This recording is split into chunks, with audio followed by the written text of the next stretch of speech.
Hi my dog lovers, this is Dr. D, and today I have chapter 2 of our health and longevity course. Do you ever ask whether your dog's body contains any toxins, whether it's mercury, arsenic, lead, or other elements?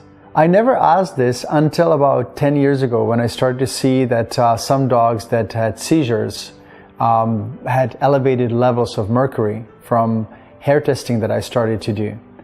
And that brought me onto the question whether we should be more careful about what we feed our dogs and what supplements we give, and also where our dogs live in the environment and what we use for cleaning, for gardening, and as pesticides and all the other chemicals in our environment.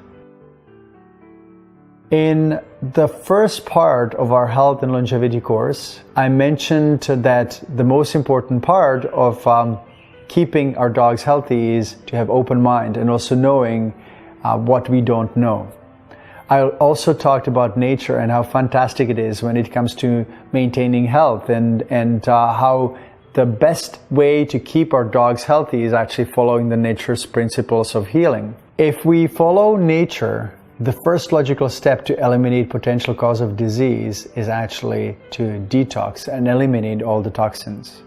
This is the step that is very universal, and dogs are no exception. Disease is most commonly caused by multiple factors. There is not just one factor that is the cause of a disease, even though often we like to see the bacteria or virus or certain toxin as the only cause of the disease. For example, when there is a virus entering our body, the immune system would normally stop it from causing a disease. But when the immune system is weakened and the body is weakened with toxins and stress, then the virus can actually embed in the cells and multiply. Another example is kidney disease, because most people believe that it's just genetically predisposed or caused by bacteria, but there are many other factors. It can be caused by injury to the lumbar spine, which is crucial in energetically feeding the kidneys. Or there can be lack of access to water or processed food or the use of anti-inflammatory medication that causes disease. So all those can contribute to the final diagnosis of kidney disease. Another interesting example of multifactorial problem is epilepsy, because I've discovered over the last several years that dogs with elevated levels of mercury have much higher chance of having epilepsy. However, epilepsy is also genetically predisposed, and it can be also caused by toxin buildup other than mercury or liver dysfunctions. So if you look at all the different conditions, there are always many factors playing a role in the occurrence of a disease and condition. Ultimately, when it comes to any disease, it mainly relates to the failure of the immune system or the detox processes in the body to protect the body. And we know that accumulation of chemicals and drugs and vaccines and toxins and food additives can actually cause many different imbalances, and it's pretty much impossible to say and detect which particular element caused the problem, because there's never just one.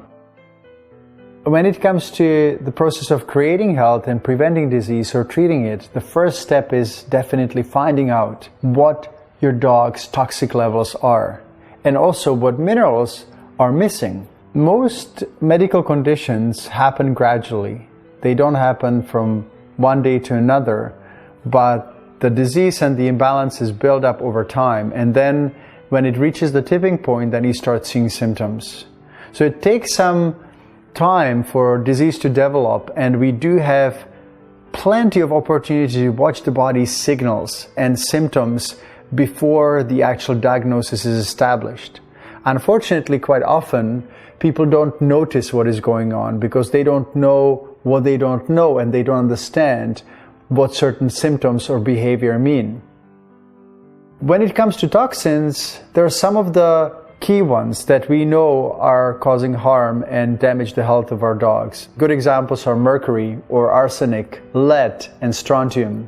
You may naturally ask what foods are toxic and which ones are not, and it is a really difficult question to answer, because it is almost impossible to know where food these days comes from and manufacturers are not obligated to test for all the toxins in food. Blood testing may seem to be a reasonable option for testing for toxins. However, blood itself provides only a moment, a snapshot, a time, what levels and what toxicity is in the bloodstream. Blood testing is mainly good for organ function testing. It can give us an idea whether your dog has good blood count and good levels of red blood cells and white blood cells or hormones. But when it comes to hair testing, it gives you much more accurate way of determining what toxins your body and your dog's body contain. Hair itself is almost like a time capsule. When it's growing out, it bathes in the plasma from blood. The minerals and toxins are carried in the plasma, and the hair, as it's growing out, seals the information. And then when you take the hair and you take just a small piece of hair from the roots, maybe 1 to 2 inches, that piece will give you an idea what your dog has been exposed to in the last 4 to 6 months. This is one of the most accurate and best methods to determine what minerals and what toxins are in your dog's body. As of now, I have seen hundreds of tests of dogs, and I've been able to recognize what dogs eat, whether they're on kibble or whether they're on raw or cooked diet with supplements, and whether the supplements are synthetic or natural. And the accuracy of the test is so high that I've been able to recognize the pattern of what it looks like in the different groups of dogs. For example, I discovered that arsenic is very commonly increased in dogs that have rice-based diet. Mercury is increased in dogs that have fish diet. Strontium is another element that has been present in dog food, and especially essential oils that are made of fish and sardines, or diets that have fish. And some people wonder why it is that strontium is much more likely to be passed on to our dogs from sardines, but it is relatively simple. Strontium is an element that is capable of replacing calcium. And since the Fukushima disaster, it has been released in the ocean. And because small fish is processed with the bones or eaten with the bones, it is much more likely that your dog will get higher loads of strontium if he or she eats sardines. Some people ask me whether hair tests should be done before we actually cleanse dogs, before we take them through the elimination process of toxins. And the answer is yes, because it'll give you an idea where your dog is starting and how the cleansing process works and whether it has been completed. What I do, I usually start with hair testing before I start any treatments, or at the time of starting treatments, collect a hair sample, send it to the lab. Now, some people wonder how it's all done and why it's so accurate. And it's relatively simple, scientifically simple.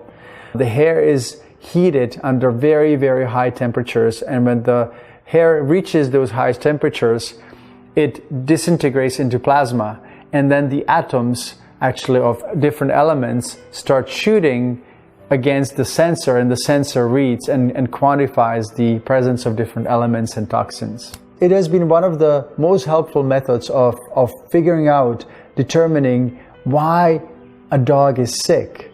And sometimes you can have kidney disease or liver disease or muscular disorders or weaknesses or fatigue.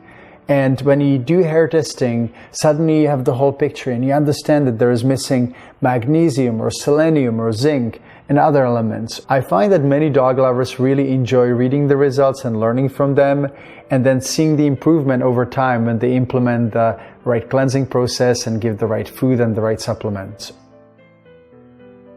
If you're here to learn how to keep your dog healthy and long living for many years to come, I believe that hair testing is one of the most important methods to implement.